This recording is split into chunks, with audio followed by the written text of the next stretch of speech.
दोस्तों आजकल एक विवाद चल रहा है। झगड़ू महतो को परेशान किया जा रहा है, उनको मारा जा रहा है, उनको पीटा जा रहा है। नमस्कार दोस्तों, कैसे हैं आप लोग। मुझे उम्मीद है कि आप सब अच्छे होंगे, स्वस्थ होंगे। दोस्तों आज बात करने वाले हैं झगड़ू महतो के बारे में।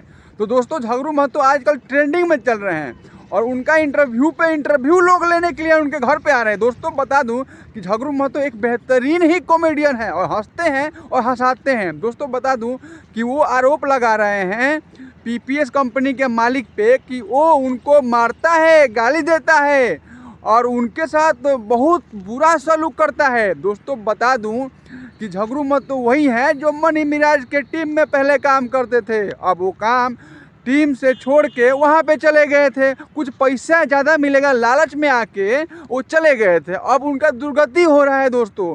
तो बता दूं कि इसमें गलती किसका है, इनका ही है ना। 15,000 दे रहा था पर इज्जत से दे रहा था, अब वहाँ 30,000 के चक्कर में लात जूता तो खाना ही पड़ेगा भाई।